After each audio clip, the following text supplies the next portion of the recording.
اتعلمت لغة تطوير مواقع جديدة وسمعت كلمة MVC. اتعلمت دوت نت، وعايز تعرف برضو ايه هي ال MVC في دوت نت.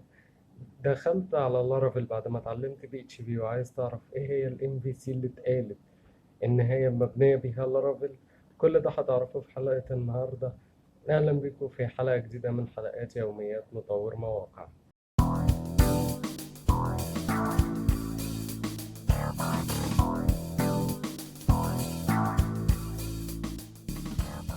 في البداية MVC هي اختصار لموديل فيو كنترولر، أو بالعربي نمط ومتحكم وعرض.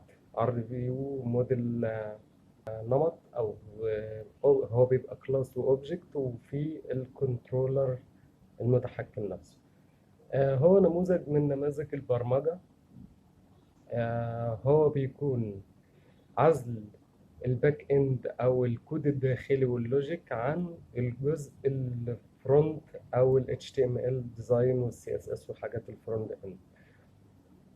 بيتكون من 3 اجزاء رئيسية، هما الموديل، وهو بيكون عبارة عن كلاس او اوبجكت، او يعني كلاس بنعمل منه اوبجكتس بيعبر عن الداتابيز، وهو المسؤول عن الكونكشن بالداتابيز نفسها.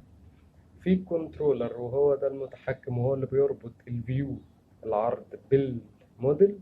هو عبارة عن بياخد الريكوست من الراوت نفسه، او من بياخد ريكوست من البراوزر او اليوزر يعني في النهاية، وبينفذ اللوجيك، بيجيب مثلا داتا من داتابيز من الموديل، او بيعمل انسرت ليها او ابديت، او اي حاجة من الحاجات اللي بتتم على الداتابيز.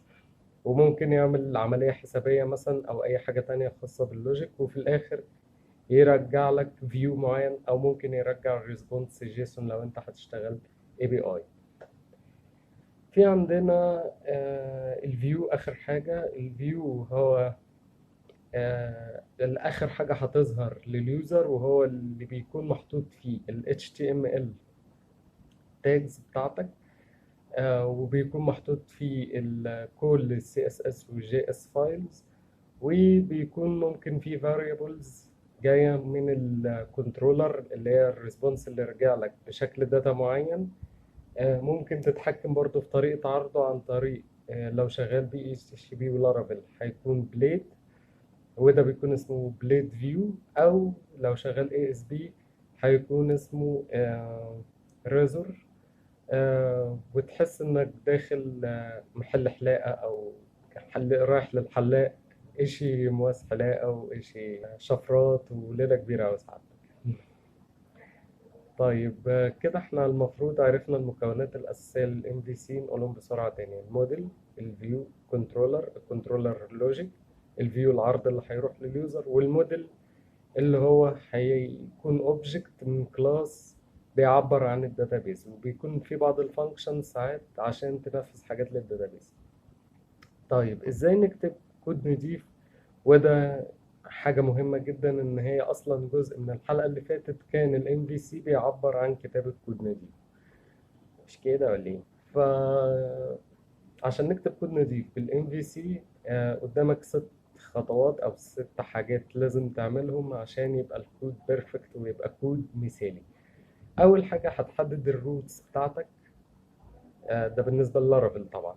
هتحدد الروتس بتاعتك، ومعظم اللغات حتى فيها كده، وممكن تستخدم الريستفول بشكل كبير. الريستفول باختصار هو الكردات، وبيكون بالشكل اللي في الجدول جنبي هنا. آم، بيكون كردات اللي هي كرييت وريد وابديت وديليت. كل حاجة في الدنيا أو أغلب الحاجات في الدنيا هتلاقيها دايما بتحتاج الحاجات دي، إنك تعمل مثلا لو أبسط مثال للموظفين: كرييت للموظف، أبديت للموظف، ديليت الموظف، وسيلكت موظف، وفي فيو أول اللي هي تشوف كل الموظفين. أنت لو نفذت دول بنفس شكل الراوتس والريسبونس ده، يبقى أنت كده عملت حاجة اسمها RESTful API بكل بساطة. يفضل إنك تعمل دي. تاني حاجة، يفضل إنك تعمل نسخة من الراوتس بتاعتك أو الروتس بتاعتك، واحدة API وواحدة ويب، نسختين يعني. ليه؟ عشان ممكن قدام تحتاج تستخدم ال API مع Angular مثلا، أو ممكن يجي العميل يقول لك عايز موبايل ابلكيشن، ودي هتسهل الدنيا كتير على الموبايل ديفلوبر، لأن الريسبونس في ال API بيكون دايما جيسون، والريسبونس في الفيو أو في الويب بيكون فيو، دول عكس بعض. فأنت تكتب نسختين من الراوتس بتاعتك، واحدة جوه ال API وواحدة جوه الويب. والهدف تاني كمان او حاجة تانية لازم تضيفها هي الاوثنتيكيشن، يكون بالطريقتين، بطريقة ال API اللي هو بيكون عن طريق توكن، وبطريقة الويب اللي هو بيكون سيشنز. هتعمل نسختين برضو من الكنترولرز، واحدة جوه API مثلا والتانية جوه كنترولرز عامة. كل كرداية هتعملها، كرداية اللي احنا قلنا كريت ابديت وريد وديليت اللي هي الريستفول نفسها زي الموظفين، دي هتحطها في كنترولر خاص بيها، مش الدنيا كلها سايحة في كنترولر واحد، كل كنترولر خاص بحاجة. يعني موظفين كنترولر، جوبز كنترولر لو هتعمل كرداية للجوبز مثلا. هتجمع كل الكنترولرز المربوطة ببعضها جوه فولدر معين. ده جوه اي بي اي وجوه ويب طبعا، او جوه اي بي اي وبره في شكل عام. المودلز نفس الكلام، هتحطها جوه فولدر مودلز جوه الاب.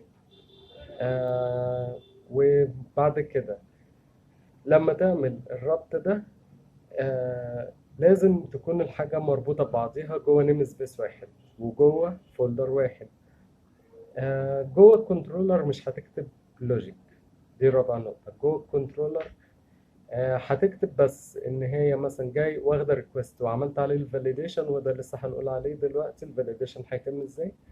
وبعد كده هيروح لسيرفيس. السيرفيس دي عبارة عن فانكشن او عن كلاس في مجموعة فانكشنز هي اللي بتنفذ اللوجيك ده، وبترجع لك الشكل الستاندرد للحاجة دي. زي يعني مثلا لو هترجع جدول الموظفين، يبقى هترجع لك جدول الموظفين فعلا، او 20 ريزلت لو باجينيشن مثلا.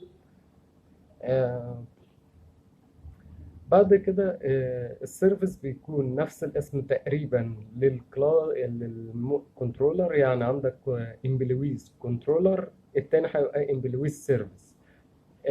امبلويز سيرفيس هيكون فيه كذا حاجة، والريسبونس يرجع للشكل المناسب زي ما قلنا للكنترولر، والكنترولر هيرجعه بشكل المطلوب، سواء جيسون ريسبونس او فيو معين في الكومبات والحاجات المطلوبة.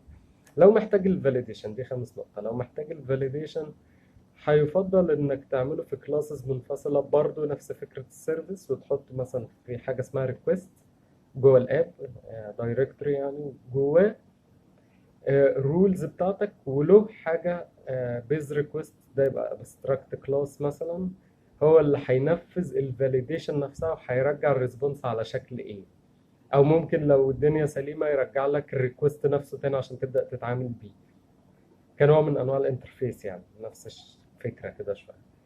آه وممكن يرجعوا طبعا جيسون برضه، او يرجعوا ثرو لو انت شغال ويب، ثرو ايرور بنفس شكل الفاليديشن ايرور بتاع لارافيل.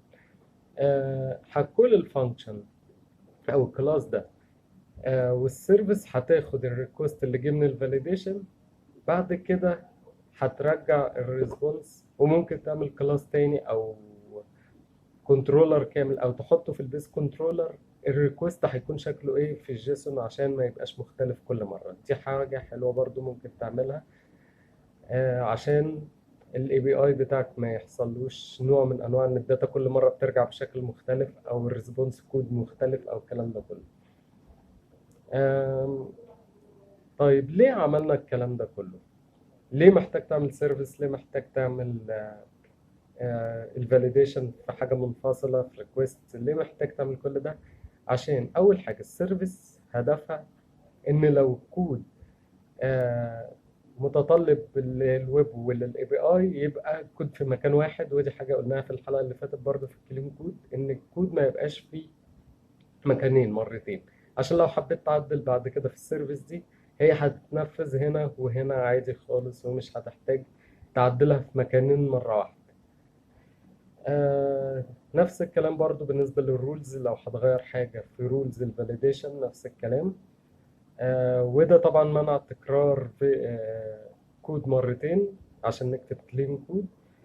ونفس الكلام في الكنترولر، لو حبيت تعدل الريسبونس بشكل معين يبقى كان معاك في البيز كنترولر مثلا او في الكنترولر الرئيسي شكل الريسبونس، لو حبيت تعدل عليه تبقى الدنيا سهلة.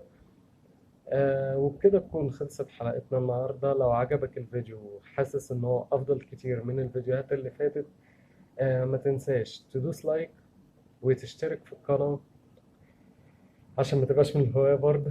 ولو الفيديو ده جاب 500 لايك أو 1000 مشاهدة، هعمل حلقة أو اتنين كاملين هشرح فيهم ال MVC مع لارافيل بشكل عملي. كل اللي احنا قلناه النهاردة النظري ده هيتشرح على شكل كود في بروجكت بسيط مثلا. مستني بقى لايككم ودعمكم، واشترك في القناة برضه عشان ما تبقاش من الهواية.